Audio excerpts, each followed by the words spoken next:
அன்றைக்கு யோசுவா அதை கேட்டு முற்றும் முடிய அன்றைக்கு எமோரியரை முறியடித்து ஒரு பெரிய ஜெயத்தை பெற்றுக் கொண்டது போல என் அருமையான தேவனுடைய பிள்ளைகளை, இன்றைக்கு உங்க சத்துரு மேல நீங்க ஜெயம் பெறணும்னு சொல்லி கர்த்தர் சொல்லிக் கொடுக்கிறான். உங்கள் மேல போராடி கொண்ட கோபம் என்கிற ஆவியை கொண்டு வந்து உங்களை கோபப்படுத்துகிற, எரிச்சல் என்கிற ஆவியை கொண்டு வந்து உங்களை எரிச்சல் படுத்துகிற, மூர்க்கம் என்கிற ஆவியை கொண்டு வந்து உங்களை மூர்க்கப்படுத்துகிற, பெருமையின் ஆவி வரும்போது பெருமையாய் பேசி பலவிதமான சிக்கல் அகப்பட்டு கொண்டு இருக்கிற எத்தனையோ குடும்பங்கள் உண்டு, எத்தனையோ பிள்ளைகள் உண்டு. இன்னைக்கு அத்தனை பிரச்சனைகளை நீங்க மேற்கொண்டு அதன் மேல ஒரு பெரிய ஜெயத்தை பெற்று விடுதலை பெறணும்னா இன்றைக்கு தேவனை நோக்கி நீங்க கேட்கணும், ஏசப்பா எனக்கு ஒரு பலனை தாங்க, எனக்கு ஒரு அற்புதத்தை செய்யுங்க, என் சத்துருவை ஜெயிக்க எனக்கு உதவி செய்யுங்க அப்படி சொல்லி யோசுவா கேட்டது போல நீங்களும் நானும் கேட்க வேண்டும் என்று கர்த்தர் சொல்லிக் கொடுக்கிறார். அல்லேலூயா.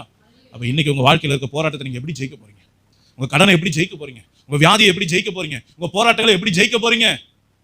உங்களுக்கு விரோதமா எழும்பின மனுஷங்களை எப்படி ஜெயிக்க போறீங்க? அருமையான தேவனுடைய பிள்ளைகளே, முற்றிலுமா ஜெயிக்கணும்னு நினைச்சீங்கன்னா ஏசப்பாட்ட கேளுங்க. அன்னைக்கு யோசுவாக்கு கர்த்தர் ஒரு அற்புதம் செய்தது போல உங்களுடைய வாழ்க்கையில கர்த்தர் ஒரு அற்புதம் செய்வார். அதோட உங்களை சத்துருவை நீங்க தேடி பார்த்தாலும் கண்டுபிடிக்க முடியாது. அல்லேலூயா. அதோட அந்த சத்துருடைய போராட்டம் மறைஞ்சு போயிடும், அதோட அந்த வியாதி மறைஞ்சு போயிடும். கர்த்தர் கிரியை செஞ்சார்னா, கர்த்தர் உன் வாழ்க்கையில ஒரு அற்புதம் செஞ்சா அதோட உன் பிரச்சனை முடிஞ்சது, நீ ஜெயம் பெற்றவனாய் மாறி போவாய்.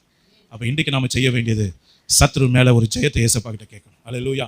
4 காரியங்களை பார்த்தோம். 1 ஆவியின் வரத்தை கேட்கணும், 2வது ஞான இருதயத்தை கேட்கணும், 3வது நாம எப்படி வளரணும்ன்றது கேட்கணும், 4வது சத்துருவின் மேல முழுமையான ஜெயத்தை கேட்கணும். இதெல்லாம் நம்ம கேட்கணும்னா நம்ம கிட்ட என்ன இருக்கணும்? யோசனை பண்ணி பாருங்க. முதல்ல கேட்கணுன்ற எண்ணம் இருக்கணும். இன்னைக்கு நிறைய பேர்கிட்ட அதுதான் இல்லையே பிரச்சனையே. நம்ம கேட்கறதே கிடையாது. எப்போ ஒரு மனுஷன் கேட்பான்? யோசனை பண்ணி பாருங்க. வசனம் என்ன சொல்லுது? மத்தேயு 12ஆம் அதிகாரம் 34ஆம் வசனத்தை வாசிங்க. விரியன் பாம்பு குட்டிகளே, ஆமென், நீங்கள் பொல்லாதவர்களாய் இருக்க நலமானவைகளை எப்படி பேசுவீர்கள்? இருதயத்தின் நிறைவினால் வாய் பேசும். நல்லா கவனிங்க. இருதயத்தின் நிறைவினால் வாய் பேசும். இப்ப ஏசப்பா கிட்ட நீங்க ஏதாவது ஒரு காரியத்தை கேட்கணும்னா முதல்ல உங்க இருதயத்துல அது நிறைஞ்சிருக்கணுங்க. இருதயத்துல என்ன நிறைஞ்சிருக்கணும்? ஆண்டவரை பார்த்த உடனே கேட்கிற அளவுக்கு நீங்க எப்படா ஆண்டவர் எனக்கு ஒரு சான்ஸ் கொடுப்பாரு, எப்போ எனக்கு ஒரு ஆஃபர் கொடுப்பாரு, எப்போ என் ஜெபத்தை கேட்பாரு, எப்போ எனக்கு ஒரு பதில் கிடைக்கும் சொல்லி எப்போ ஒரு மனுஷனுக்குள்ள தேவனை நோக்கி கேட்டு பெற்றுக்கொள்ளுகிற ஒரு வாஞ்ச ஒரு தாகம் அவனுக்குள்ள நிறைஞ்சு இருக்கணும். ஒரு பசி இருக்கிறவனுக்கு தான் சாப்பாடோட அருமை தெரியும், தாகமா இருக்கிறவனுக்கு தான் தண்ணீரோட அருமை தெரியும், வெயில்ல சுத்துறவனுக்கு தான் நிழலோட அருமை தெரியும். அது மாதிரி போராட்டம் அனுபவிச்சவனுக்கு தான் போராட்டத்துல இருந்து விடுதலை பெறக்கூடியது எவ்வளவு பெரிய பாக்கியம்னு தெரியும். நல்லா கவனிங்க. கடன்ல இருக்க பிள்ளைகளுக்கு தெரியும் கடன் இல்லாத வாழ்க்கை எவ்வளவு சந்தோஷமானது.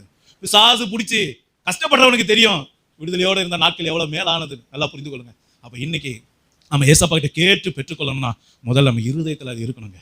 நம்ம இருதயத்துல இருக்கணும். ஏசப்பா எனக்கு அற்புதம் செய்வார், ஏசப்பா நிச்சயம் வாழ்க்கையை மாற்றுவார், ஏசப்பா நிச்சயம் எனக்கு இந்த காரியங்கள்லாம் கொடுப்பாருன்னு சொல்லி யாரோட உள்ளத்துல அந்த விசுவாச அபிஷேகம் பொங்கி வடிகிறதோ, அவட பாத்திரம் பொங்கி வடிகிறதோ, ஜெப ஜீவியத்தினால ஏசப்பா கிட்ட கேட்கிற அந்த அனுபவத்தினால நிறைந்த ஒரு வாழ்க்கை இருக்கோ அவங்களாலதான் வாயை திறந்து கேட்க முடியும்.